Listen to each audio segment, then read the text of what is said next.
Mr. Venkat, Ravi, Professor Krishnamurti, distinguished ladies and gentlemen. First of all, let me thank Rubaru E.V. Diloka for having invited me here. To an extent, I think I'm a misfit, being somebody from the bureaucrat, the Indian Administrative Service, and a former Union Home Secretary. I've really not had any occasion to deal with the education directly. But I'm very happy to have met Professor Krishnamurti. He's not only a teacher, but a teacher of mathematics. I think two aspects which are extremely important in the years to come. One of the reasons why we have what I would call as the low quality of education in India is because we haven't given enough respect and status to our teachers. And really things will improve only when we give that respect and status to our teachers. It's very, very important. Mathematics, because I believe that in one sense, the future of a lot of things which are going to take place in the future, mathematics is going to be very, very critical. And therefore the teaching of mathematics in schools, colleges and other places are going to be extremely critical in the years to come. I've in one sense been asked to talk on inclusive growth. It's a little odd to talk of inclusive growth at a time when perhaps we see the largest levels of inequality, not only in India but perhaps the whole world. You've seen recent reports of various studies, including from Oxfam, showing the glaring disparities in wealth all over India. Why is that? And I think I partly mentioned it when I was discussing earlier at lunch.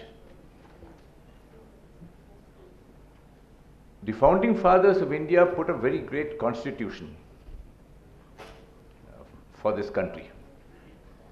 The Constitution of India is possibly one of the best in the world. It has inclusiveness as part of that by the various provisions in the Constitution which talk of special privilege, special features for the tribals, for the minorities, for the backward, and so on and so forth. It also has, and many of you will not remember, we are one of the possibly the first constitution in modern times that gave universal voting rights to everybody, irrespective of whether they are educated, whether they have property, and so on. And this is extremely important because even a country like Switzerland, the last canton, the women got the right to vote only in 1976, Switzerland of all places. And you know what happened in UK and US and so on, how they had to fight for years and decades before they got the right to vote for women. And here, in 1947-49, with just 12 to 14% literacy, you said everybody has a right to vote. And I think we have, in one sense, benefited greatly from that decision of our founding fathers to give everybody the right to vote. It's a silent revolution that has taken place. But it's one level of democracy which in one sense has taken root.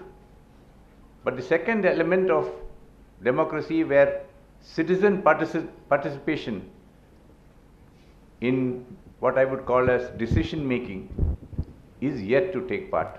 We vote at the time of elections and then we forget about it till the next 5 years.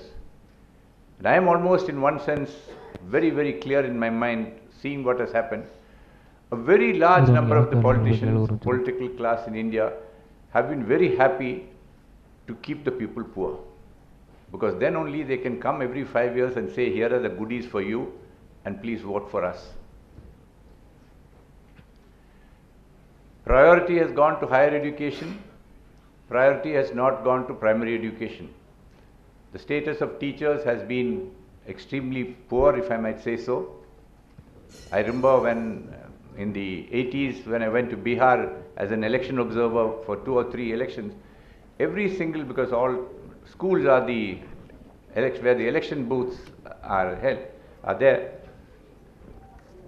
All the teachers there are what we call as substitute teachers. They're all boys and girls, 7th standard pass, 8th standard pass, etc., teaching the students. The real permanent teachers are all sitting somewhere in Patna, maybe relatives of people influential and so on and so forth, who just pass on 3,000, 4,000 rupees to the substitute teachers.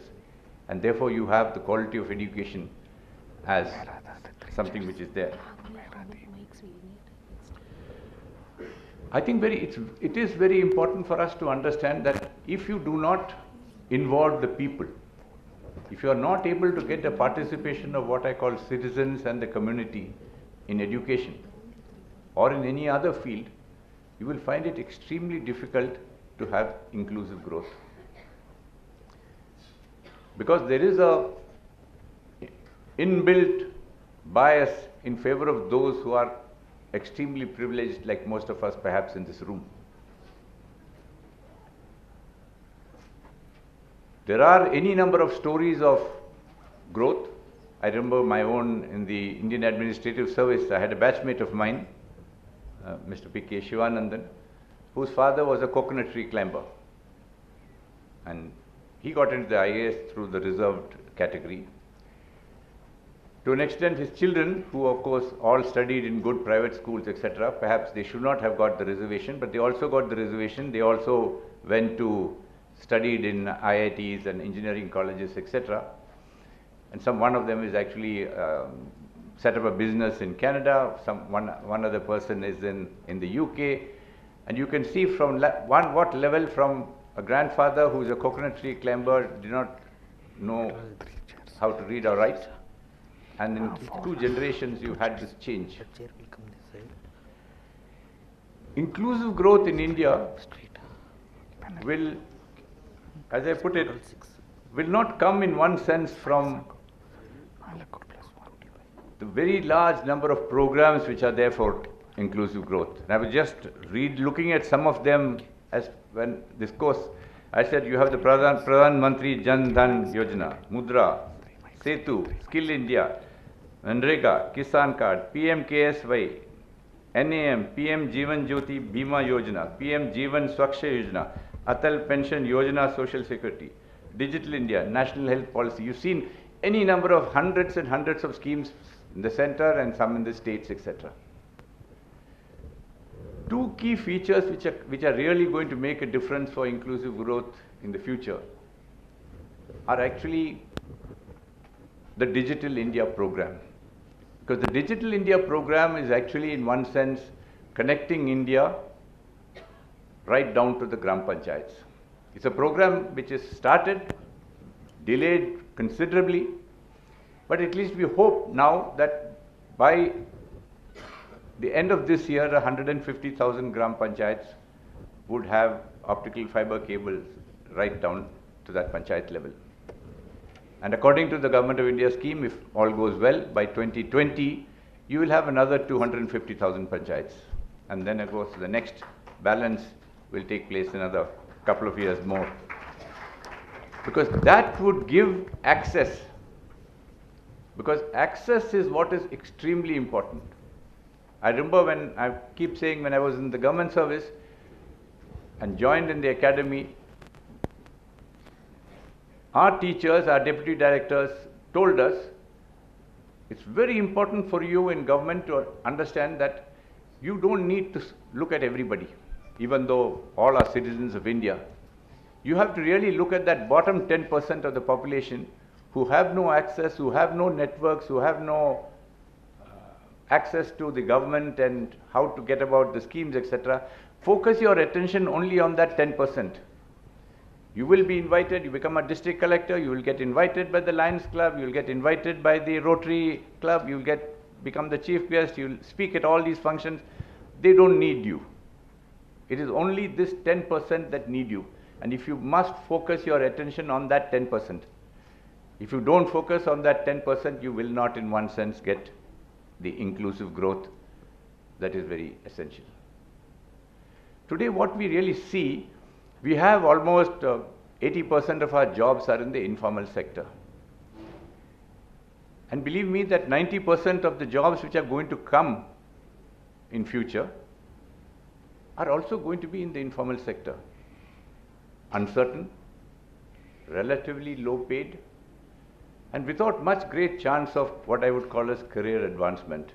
You get a lot of, you get delivery boys. Amazon expands a lot. You have a large number of delivery boys to keep delivering the parcels in your house. You'll get somebody doing housekeeping, somebody doing hospitality. People will set up beauty parlors and so on and so forth. And these are all small jobs which will come. They're important. They will continue to be. But please don't think that those jobs are really ones that are going to make you crorpatis or lakpatis. So many of these jobs are going to come in that very large sector. And you have jobs in other sectors which are going to come, because I think today technology is going to become such a large disruptor in life. It's going to change things so rapidly and so much. As Ray Kurzweil says, that you are really entering the inflection point of the exponential growth of science and technology.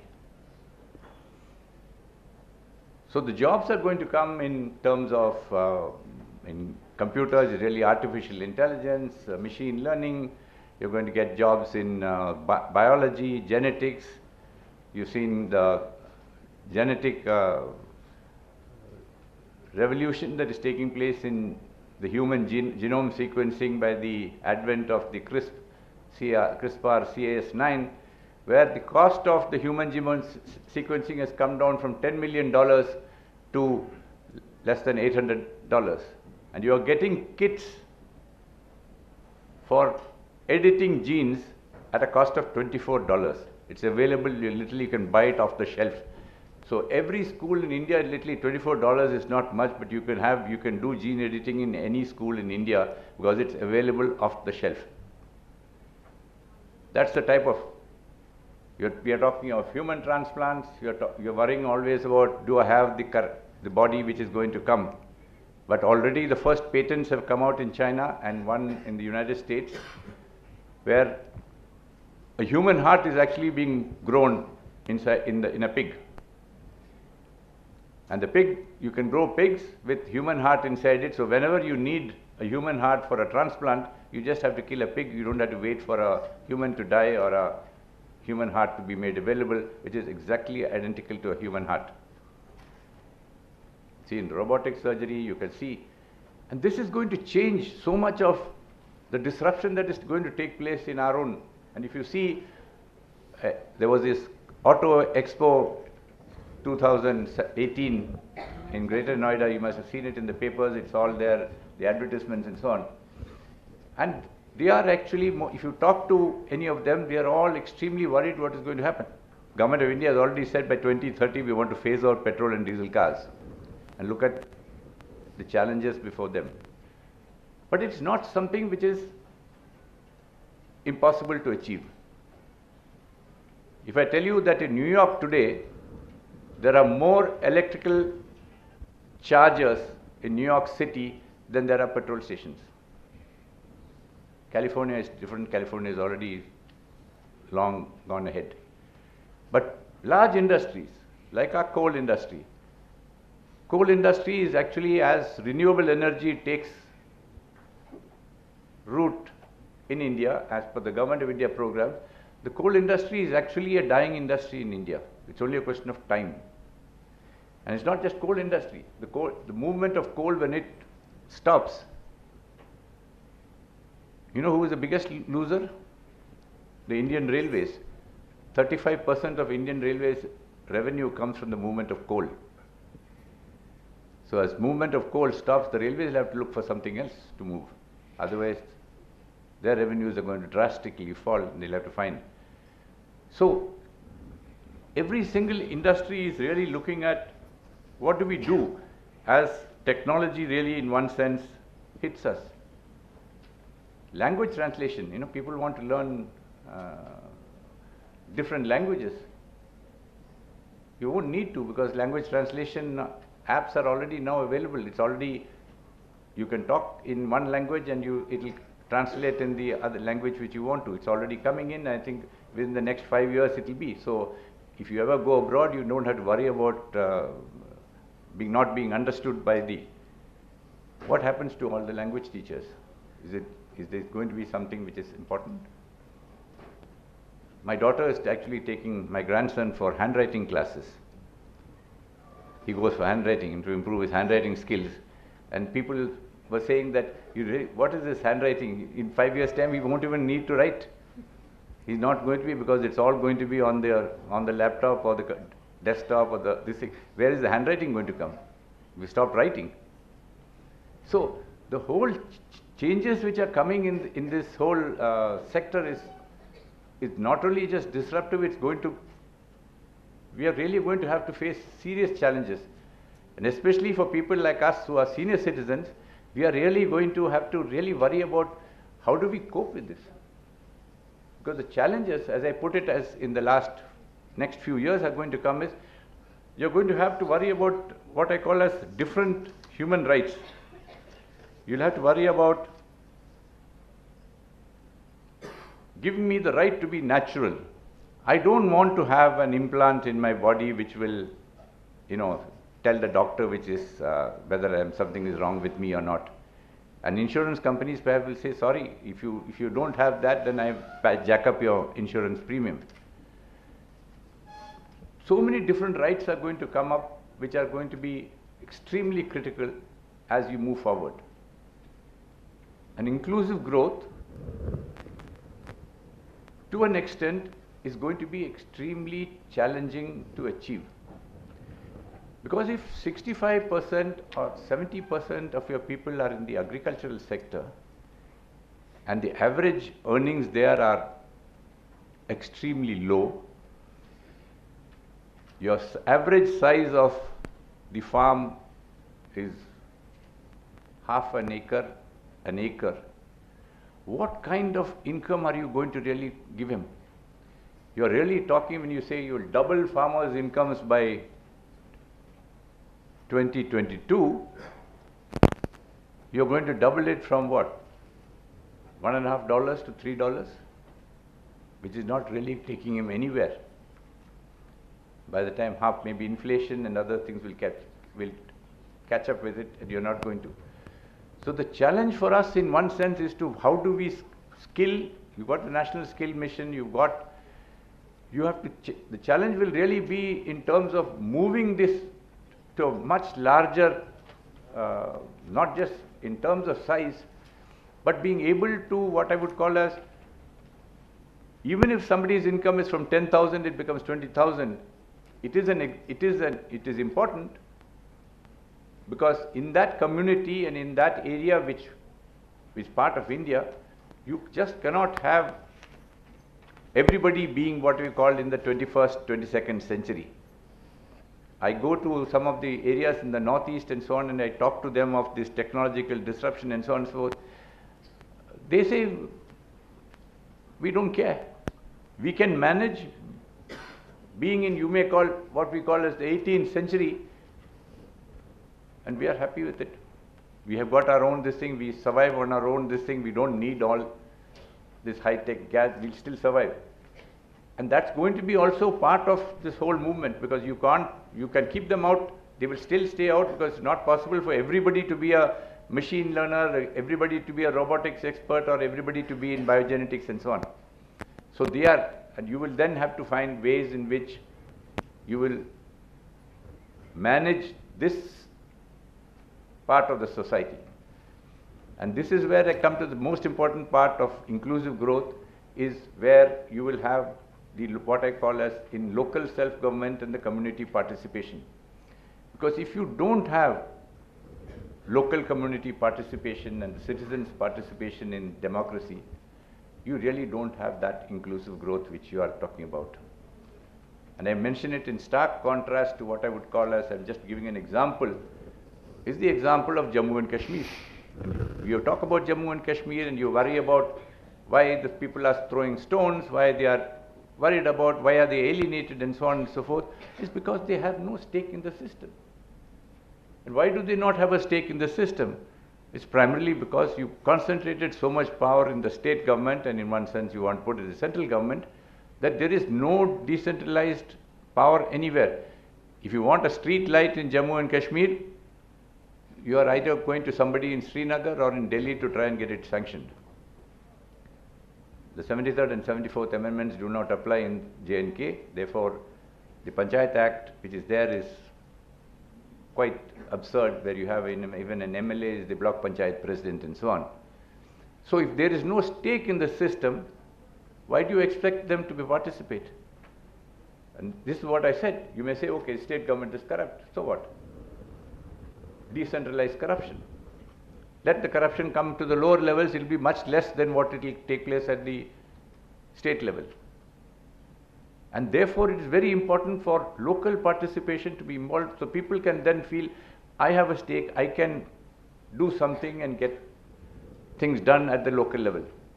And this is where the real success stories are going to come, is in how quickly and how efficiently we are able to mobilize communities for. And we've seen that happening all over the place. If an individual can make changes, communities can make great changes. And India is a place which is so wide, so diverse, that the changes are going to take place. We've seen hundreds and thousands of stories of people making changes, making a difference in areas. Doctors going to the rural areas. I remember in education itself, I don't know, many of you heard of the Purakal school in Dehradun. It's a person who was a banker all his life. He worked in Mumbai. And after his retired at the age of 60, he wandering around, he went to Dehradun and he saw this remote village where he found the need for education, and he decided to set up a school there. And you should go and see that school. That school is possibly one of the best in India today. You should see the commitment of the teachers, the enthusiasm with which they teach.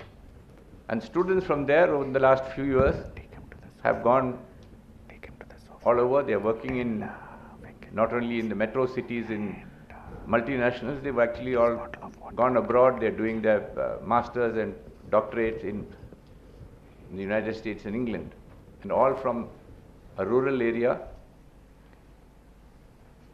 in Uttarakhand. So it's possible to make that change if the opportunity is given and if there is participation of the citizen and the community. This is going to be extremely important as you move forward. Thank you very much.